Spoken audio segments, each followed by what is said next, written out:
The evening Aldous Briggs refused to pour wine for the new Earl of Fenwick. The whole of Alderton Hall went still. It was not a loud refusal. There was no raised voice, no clattering of silver, no dramatic withdrawal from the room. It was simply the absence of a thing that had never before been absent, which was the movement of Briggs's right hand toward the decanter, steady and certain for 42 years, arriving at a different destination. He set the decanter down on the sideboard. He stepped back. He folded his hands behind him and looked, without expression, at a point just above the new lord's left shoulder. The guests at the dining table noticed. Of course they noticed.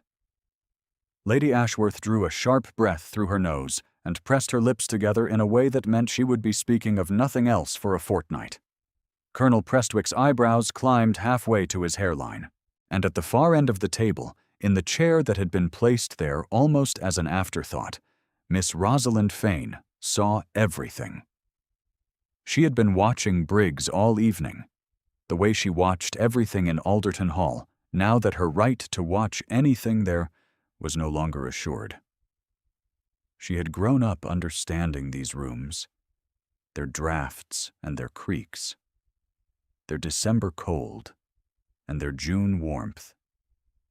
She knew which floorboard in the gallery would announce a person's approach from 30 feet away. She knew which window in the drawing room had never quite sat flush in its frame since the storm of 18 years ago. She knew Briggs, and so she saw what no one else at that table saw, which was the particular quality of his stillness. Not defiance, not senility. Something older and more deliberate. The new Earl of Fenwick, Cassius Wren, looked at the footman for 3 full seconds.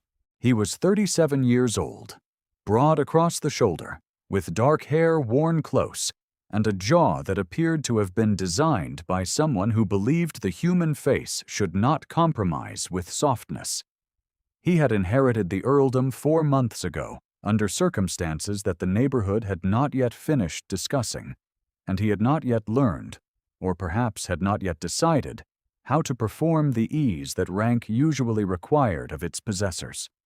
He looked at Briggs the way he seemed to look at most things, directly and without the mediating warmth of social performance. He did not raise his voice. He said only, "You may leave the decanter." Briggs left the decanter. He did not pour. He withdrew to his position at the wall and stared again at the point above the Earl's shoulder, and the evening continued, and the wine was eventually distributed by a younger footman who had not been at Alderton Hall long enough to understand what he had just been required to correct. Rosalind Fane said nothing. She was, to the assembled company, simply the late Earl's cousin's daughter, a quiet young woman of 22 who had come to spend a month after the funeral and had not quite left, partly because she had nowhere particular to go, and partly because Alderton Hall was the closest thing to a home she had left in the world. That was how they saw her. A pleasant fixture, an afterthought in the seating arrangement, someone to fill the gap in the table numbers. She had grown practiced at occupying that variety of invisibility. What she knew, and what no one at the dinner table had thought to wonder about. In 42 years, Aldous Briggs had never refused anyone anything. She had known him since she was 6 years old. She had watched him serve 3 successive earls with the same economy of motion, the same precise and wordless dignity. She had seen him handle crockery that cost more than most families earned in a year, and treat it with the matter-of-fact respect of a craftsman who understood the value of his tools. She had seen him navigate the tempers of difficult guests, the unreasonable demands of difficult mistresses, the particular chaos of Christmas at a large estate with 40 persons under one roof. And he had done it all with a quality of attention that she had only recently understood to call mastery. He had not, in 42 years, set a decanter down and stepped away. If there was something wrong with the new Lord of Fenwick, Briggs knew what it was. She had to find out. before she left. The following morning arrived gray and damp, the kind of October morning that Alderton Hall absorbed rather than resisted. The stone of the walls drawing the cold inside, so that the fires in the grooms burned without quite warming anyone who moved more than 3 feet from them. Rosalind came downstairs early, as she always did now. She had fallen into the habit of early rising when it became clear that the hours before the household properly assembled were the hours in which she could move through the rooms she loved without being anyone's problem. She found Briggs in the silver room. He was polishing a set of candlesticks that did not require polishing. And she knew it. And she sat down in the chair beside the small table where the cleaning cloths were laid out and said, "Good morning, Briggs."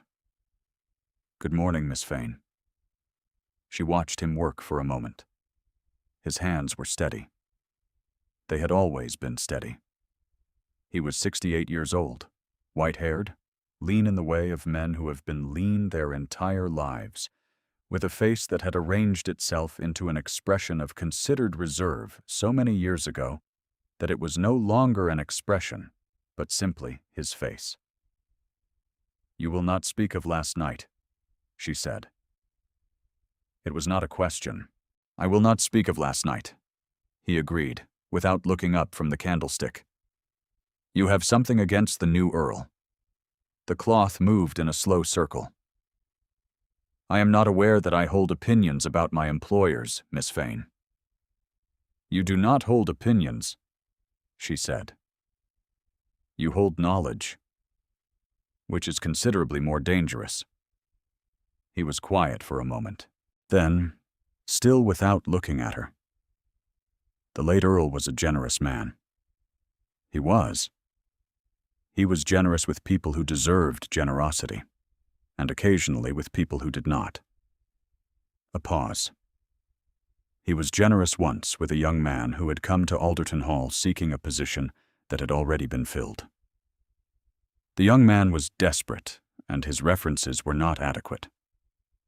The late Earl gave him 12 months of employment anyway, to allow him time to secure better references. He sent him on to the estate at Thornmere with a letter that cost him nothing but ink. Rosalind said carefully, "And the young man?" "Made something of himself." The cloth stopped moving. Briggs set the candlestick down and looked at her directly for the first time. His eyes were gray and very clear, and then returned, some years later, not as a young man seeking employment, but as a visitor when the late Earl was ill, and the house was not yet settled in its new arrangements. He spent 3 days reviewing the estate accounts with the solicitor. He was helpful. He was correct. He was thorough. And you were present. I poured the tea. He picked up the next candlestick. The late Earl trusted him. The late Earl trusted a great many people. It was one of his finer qualities, and one of his occasional liabilities. The cloth moved again. I heard things, in that room, that a man pouring tea is not meant to hear. I have never spoken of them. There was never a person to whom it was my place to speak. She understood then. Not the full shape of it, not the specific detail, but the architecture. She stood up. "Briggs. Miss Fane, tell me where to look." He considered this for a long moment, the cloth resting still against the silver. Then he said, "The late Earl kept a small casket in the study, top shelf of the cabinet to the left of the chimney breast, behind the volume of Blackstone's commentaries. He spoke, during those 3 days, of certain papers he had placed there for safekeeping. Papers pertaining to the disposition of the smaller Fenwick properties. He mentioned them once, in passing. He did not know that I was listening." She left the silver room and went directly to the study. The new Earl of Fenwick was already there. He was standing at the window with his back to the door, and he turned when she came in. And she saw that he had a letter in his hand, which he was in the process of folding back into its envelope. with an attention that struck her as rather too careful for a man merely managing his morning correspondence. He did not look surprised to see her.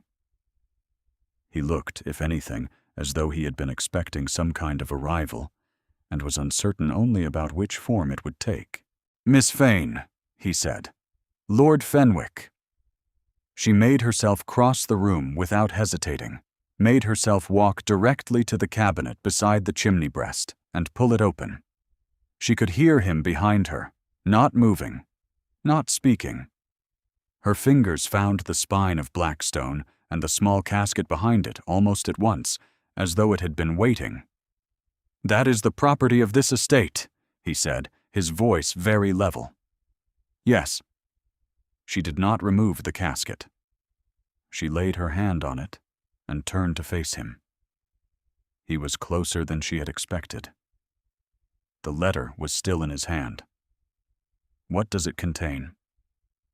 Something shifted in his face. Not guilt, something more complicated than guilt. "I do not know yet. I was told by a solicitor that certain documents existed and that they concerned a deed of gift made by the late Earl some years before his death. A deed pertaining to a property in Wiltshire that was signed over privately, outside the formal succession, to a person the Earl wished to benefit." He paused. "I was also told that the deed may not have been properly witnessed, and that if it was not, the property reverts to the estate and passes to me." She kept her hand on the casket. "And you came here to determine whether it was witnessed." "I came here to determine what I actually inherited." He looked at her steadily. His eyes were the color of water over dark stone. "Whatever you have heard about how I came to hold this title, I assure you that the question of what is mine and what is not is one I would prefer to answer accurately rather than expediently." There was something in the sentence that she would later return to, some quality of careful precision, as though he had given this answer before in his own private hearings and had refined it down to exactly what it was, and nothing more. She lifted the casket from the shelf. She placed it on the desk between them. She said, "Open it in front of me." He looked at her for a moment. Then he set the letter down, produced a small key from his waistcoat pocket, and unlocked the casket. The papers inside were 3 in number. A deed of gift, dated 11 years ago, bearing the late Earl's signature and 2 witness signatures in different hands. A letter from the late Earl to the solicitor requesting that the deed be held in private. And a note, in the late Earl's hand, addressed to no one in particular, in the late Earl's hand, reading that he was aware the arrangement was irregular, and that he had done it because it was right. Rosalind read all 3 in silence. Then she looked up. "The witnesses are named," she said. "They are. I can locate them." He did not reach for the papers. He looked at her instead. Or I could choose not to. The solicitor did not know the casket existed. The late Earl's will has been proved. The property is currently recorded as part of the estate. She understood the nature of what he was telling her. He was giving her the shape of the choice he had already made, or perhaps the shape of the choice he was still making, and he was making it in front of her. She thought about Briggs, in the silver room, polishing candlesticks that did not need polishing, and telling her, in his careful oblique way, that there was something in this man that he had been watching for, and had not yet seen clearly. "The note says it was right," she said. "It does. Do you agree?" He was quiet for a long moment. Outside, the October morning pressed its gray light against the window glass. "I never knew the late Earl well. I met him once, briefly, when I was younger, at a point when I was not at my best. He was generous to me. It was not a generosity I earned." He picked up the first witness's signature and read the name. I believe the property should go to whoever he intended it for. I intend to find the witnesses and confirm the deed." He set the paper down. "Which is not what I understand you were expecting from me." She said carefully, "What do you understand me to have been expecting?" His mouth changed. It was not quite a smile. It was the shadow of a thing that might become a smile if the world provided sufficient cause. "Whatever Briggs told you to look for." She said nothing. He looked at the casket, then back at her. "He has served here for 42 years, he said. "He knew the late Earl better than any person living in this house. He has watched me for 4 months, and last night he declined to pour my wine." He paused. "I would very much like to know what he saw." She thought about the silver room and the cloth moving in its slow circle, and the quality of Briggs's silence that she had known how to read since she was 6 years old. She thought about the careful way this man had said the word accurately when he might have said conveniently, and the way he had placed the papers on the desk between them rather than keeping them in his own hand. She said, "He did not see anything last night. He was waiting for this morning." "If you have found yourself here, uncertain of the new lord's character alongside Miss Fane, you are in the right company. Stay close." The witness in the north, it turned out, was an elderly vicar in a village called Sutton Farrow, 12 miles from the Wiltshire property. The other was a woman named Mrs. Peel, the former housekeeper of the estate where the deed had been signed. Lord Fenwick found them both within a fortnight. He did not travel alone. Rosalind had said, on an impulse she did not examine until later, that she knew the roads in that part of the county, having spent 2 years there as a child. And the Earl had received this information with the same level directness he appeared to apply to everything, and said, "Then you had better come." They took the North Road on a Tuesday morning, the carriage departing Alderton Hall before the household had fully assembled, the autumn light arriving pale and thin over the eastern fields. Rosalind had not ridden in a private carriage since her father's death, and she was aware of this. Aware, too, of the quality of the interior, the well-kept leather, the absence of the small rattles and compromises that marked a carriage maintained on insufficient means. She sat across from Lord Fenwick and looked at the passing countryside and did not speak for the first several miles, which was not awkwardness but simply the particular companionship of 2 people who had discovered they could occupy a space together without filling it. He read. She watched the hedgerows give way to open country and thought about the late Earl's note, which she had read twice more since finding it, and about Briggs's face in the silver room, and about the specific quality of a man who, when told that a woman knew the roads, said simply that she had better come, rather than asking whether she was certain, or whether she had been before, or whether the journey would not be too taxing for her. She had been offered a great deal of concern in the month since her father's death, and had found most of it tiring. She did not find this tiring. He set his papers down at a crossroads somewhere past the second village. "There was a child," he said, "at Alderton Hall, when I visited the late Earl 11 years ago. A girl, perhaps 6 years old, who came through the library while I was waiting. She was carrying a book she was clearly not meant to have taken from the shelves, and she looked at me with an expression I can only describe as the expression of someone who has calculated, rapidly, whether it is worth attempting to conceal the book." He paused. She decided it was not worth the attempt. She put the book on the table and left. Rosalind looked at him. "That was me," she said. He looked up. Something moved through his expression. Very quickly. I wondered. I was not supposed to be in the library at all. I had been told to stay in the schoolroom. She looked out at the passing fields. I had been staying in the schoolroom for 3 days, and I had read everything in it twice. What was the book?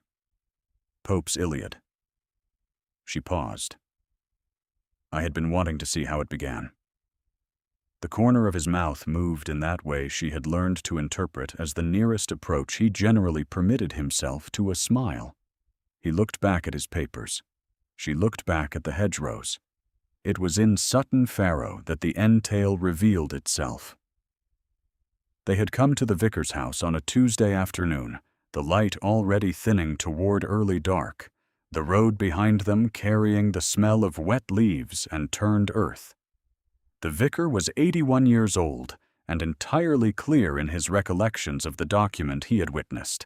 He described the late Earl's demeanor on that afternoon, his deliberateness, the care with which he had read the deed aloud before signing it. He described the recipient of the gift, a widow named Carver, who had worked for the late Earl's family for 20 years and whose cottage was precisely the small property in question. He also produced, from a drawer in his study, a letter. "The late Earl sent this to me after the signing," he said. "He asked me to keep it, in the event that any question of the deed's validity arose in the future. He seemed to anticipate that it might." He held the letter out. He named 2 people he wished to be informed if the matter ever required attention. One was his solicitor, who has since died. The other was a young woman then living at Alderton Hall. He looked at Rosalind. He named a Miss Fane. The room was very quiet. She looked at the letter. Her name, in the late Earl's careful hand, in the second line of a paragraph she could read from where she sat, naming her directly by her full name, as someone who knows the house and its people better than anyone who has held a title to it, and who will have the sense to understand what I could not make clear in the deed itself. She had not known this. She had not known he thought of her this way, and the weight of it settled in her chest like something soft and irreversible. Lord Fenwick was watching her. He said nothing.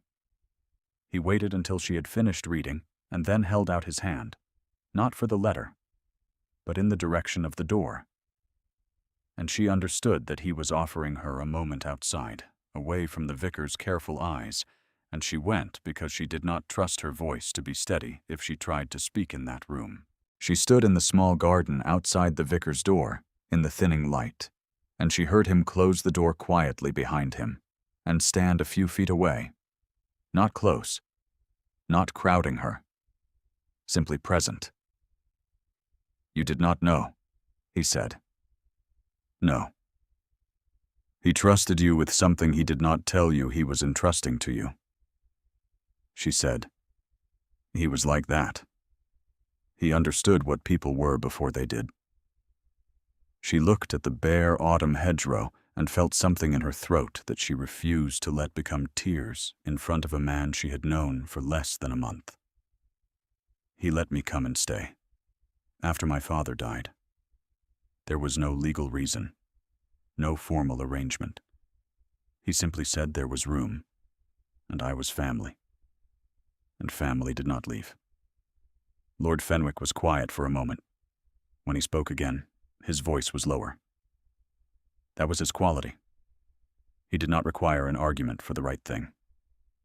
He simply did it. A pause. "I'm sorry you have lost him."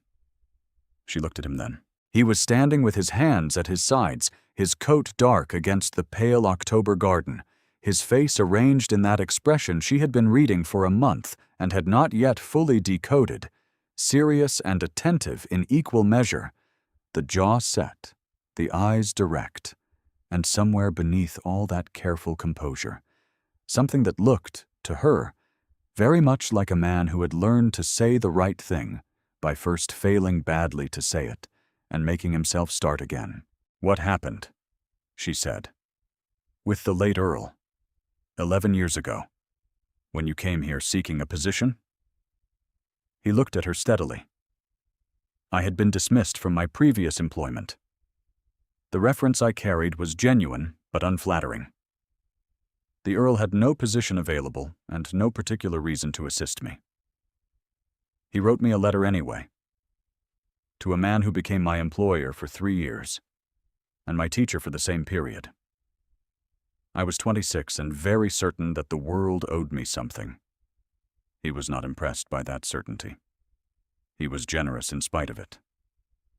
He paused.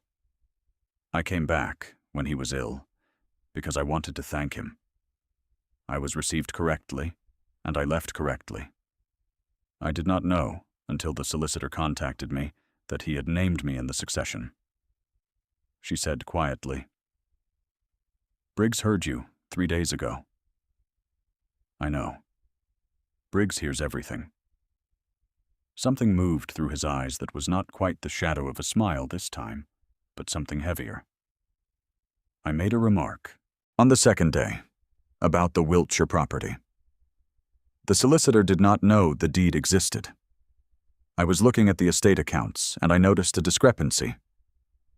I mentioned that I intended to investigate it. He held her gaze. I do not know what Briggs heard, precisely. I know what I said, and I know that it sounded, in context, like a man preparing to reclaim something that had been signed away. She was very still. The October garden breathed its cold around them. And was it? She asked. No. He said it without emphasis, the word level and complete. I am 37 years old, and I have spent 11 years building something from nothing, which is what a man does when he understands that nothing was what he deserved to begin with. I do not need a widow's cottage in Wiltshire. I need to understand what I hold and what I owe. He looked at the vicar's door. I need to go back inside and thank that man and confirm what he witnessed. And then I need to inform Mrs. Carver that her cottage is hers, as the late Earl intended. She let out a long breath. The cold carried it away. Briggs will want to hear this, she said. I expect he will. He turned toward the door, then paused. He looked at her in the same direct way he looked at everything, without the mediating warmth that most men of his station applied as a kind of social varnish.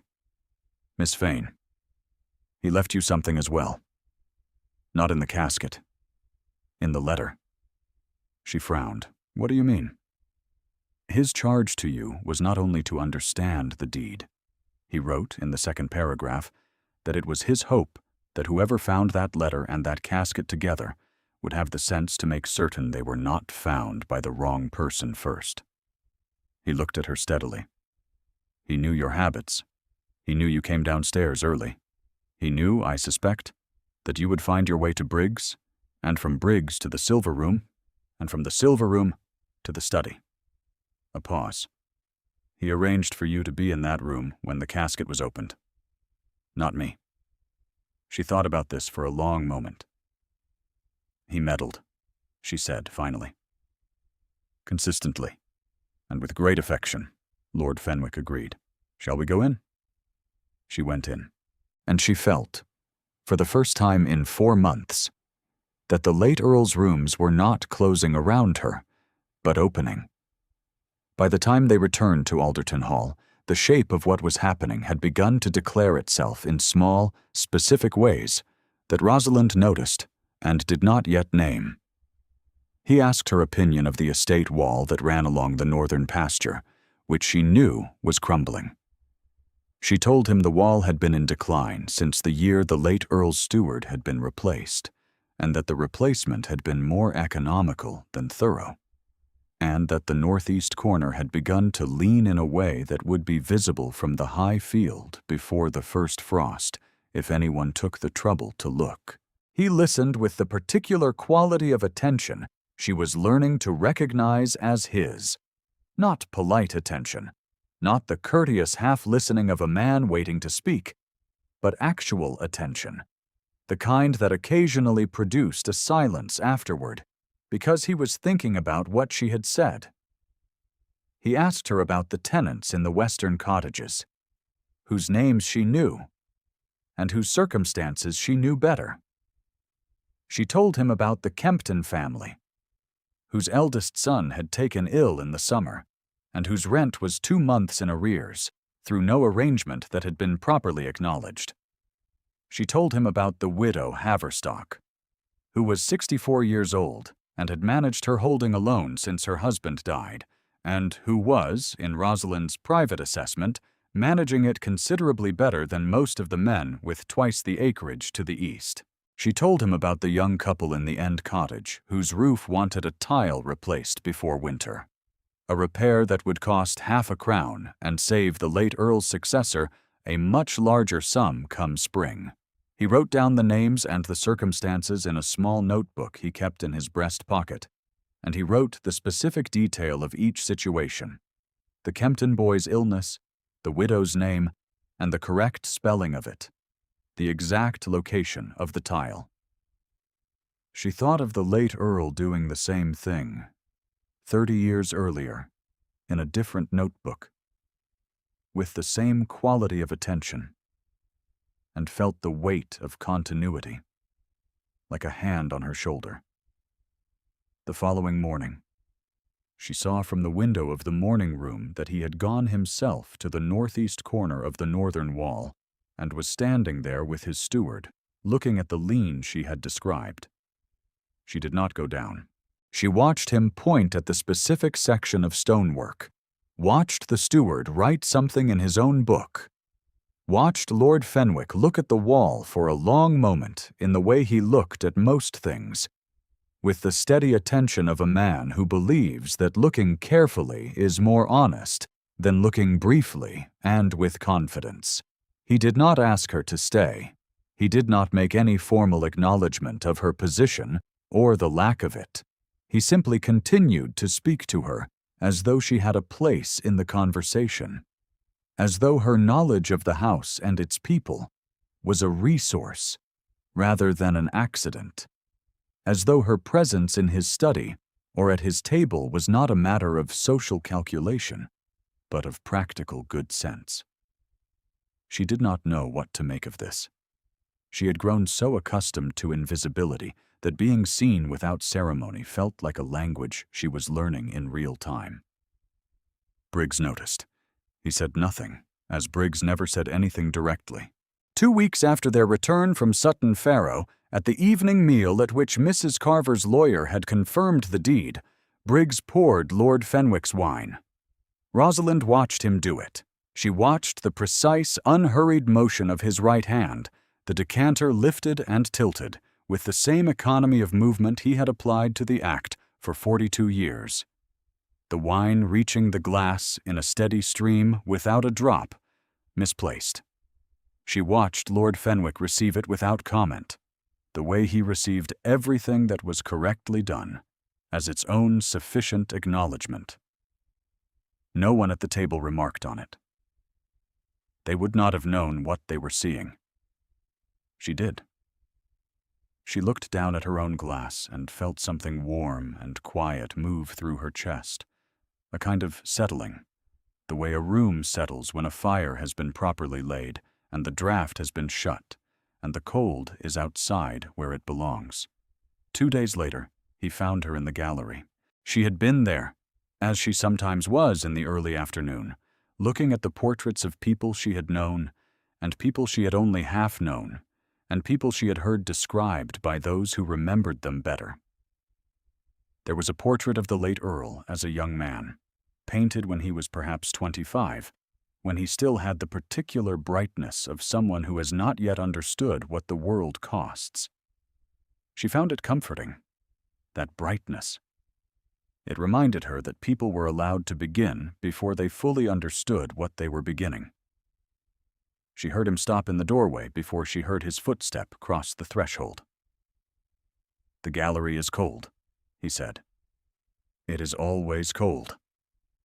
She did not turn around. The northern windows have never fit properly. There was a storm years ago. The glazier who repaired them was not skilled. He came to stand beside her. Not close. The appropriate social distance. The width of a kept propriety. She was aware of him, the way she had become aware of most things in this house in the past weeks, with a heightened attention that she tried, without complete success, to keep from her face. "I have been thinking," he said, "about what should be done with the East Wing. The East Wing has been closed since the late Earl's second year. The roof wants attending. The drawing room in that wing faces south and would be warm in the afternoons if the shutters were opened." She paused. His late wife preferred that room. After she died, he could not go into it. He did not respond immediately. She was aware of him in the way she had been aware of him all afternoon, which was to say with a precision that she found both inconvenient and impossible to correct, which was the exact angle of his shoulder at the edge of her peripheral vision, the quality of his stillness, the slight alteration in his breathing when she said something he was receiving rather than deflecting. She had grown very practiced at reading him in the weeks since Sutton Faro. She had grown, she thought, perhaps too practiced, in the way one grows too practiced at a thing one has no official reason to be practicing at all. He turned to look at the portrait of the late Earl's wife, which hung at the far end of the gallery, painted in the style of the previous decade, the subject young and composed, and regarding the painter with a mild seriousness that Rosalind had always found comforting. "She was kind," Rosalind said. "I did not know her well. I was 7 or 8 when she died. I remember that she was kind in a specific way, not a general one. She remembered what you had told her, and she asked about it the next time she saw you, as though she had kept it somewhere safe in the interval. That is a rare quality." "It is. The late Earl never recovered from losing it. He managed." He continued. "He was generous and thorough, and he ran the estate, and he served people well. There was, however, a room he could not go into." She looked at the portrait. "Every person has a wound, something specific, something that makes the coldness others see make sense if you know what it is. His was that room. Or rather, what was in it." She looked at the portrait. "What is yours?" She did not know why she asked it. She heard herself ask it and understood in the same instant that she had been asking it silently for weeks, and that the question had finally grown too large for silence. He turned to look at her. "Every person has a wound," she said more carefully. "Something specific. Something that makes the coldness others see make sense if you know what it is.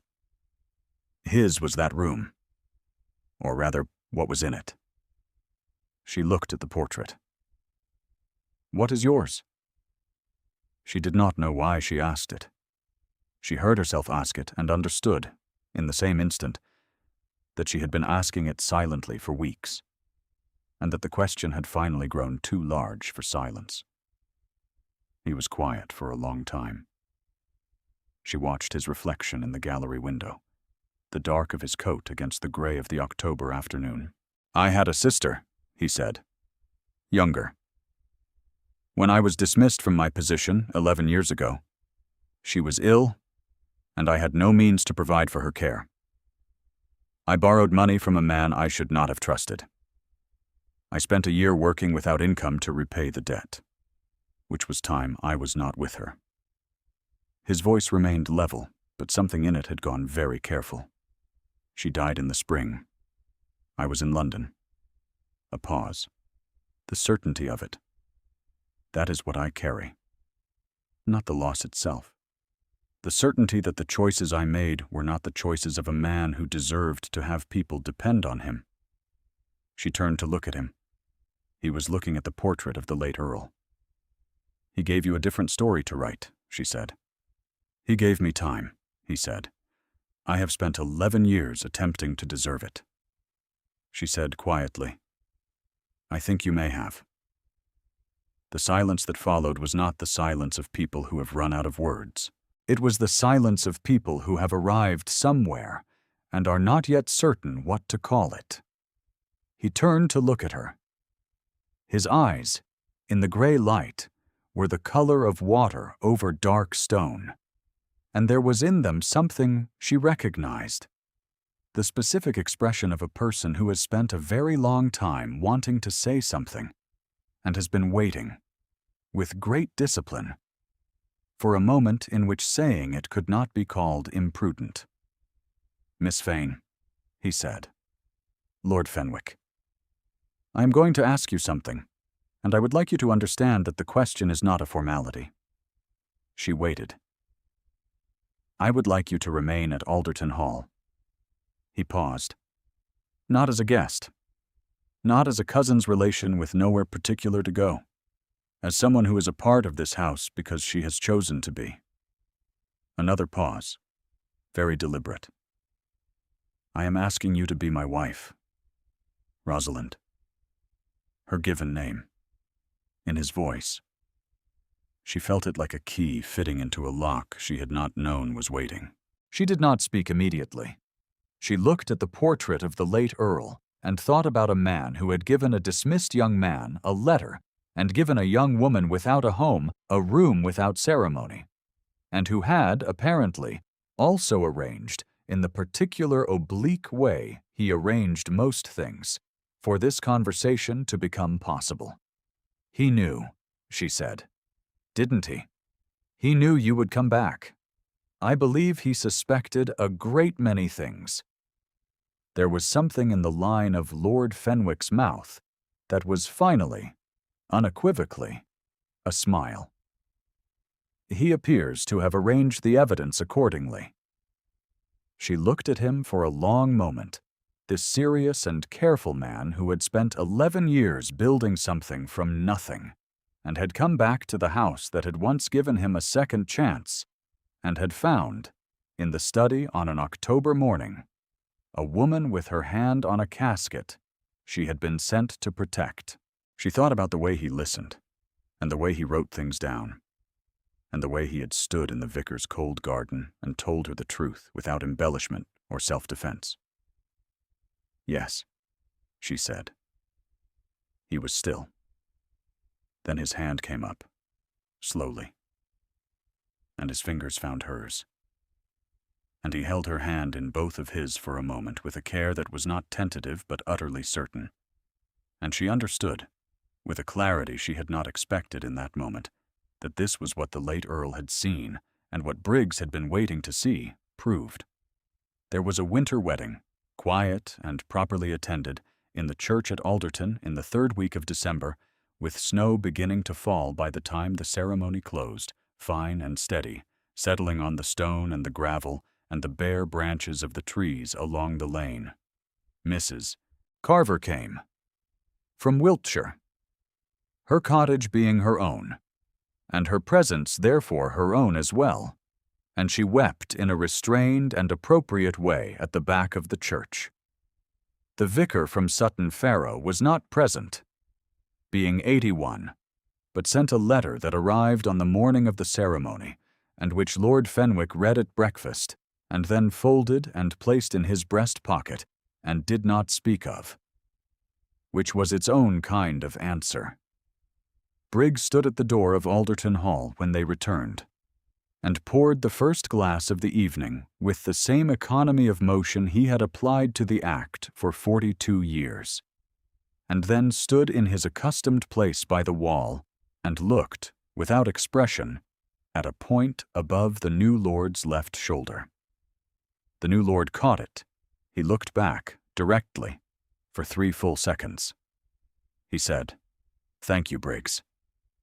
Briggs said, "My lord," in a voice that was entirely neutral and gave away nothing whatsoever. Rosalind, standing at her husband's side, knew exactly what it meant. Later, when the guests had gone and the fire in the east drawing-room had been lit for the first time in many years, and the southern windows showed nothing but dark and snow, she and Cassius sat in the room his predecessor had been unable to enter, and she told him what she had understood in the silver room on the morning it all began, which was that Briggs had not set the decanter down in defiance or in judgment, but in grief. He had served the late Earl for a lifetime, and he had known the late Earl's young successor at his worst, and he had been unable, that evening, to close the distance between what he remembered and what he did not yet know. "And now he knows," Cassius said. "Now he knows," she agreed. The fire crackled.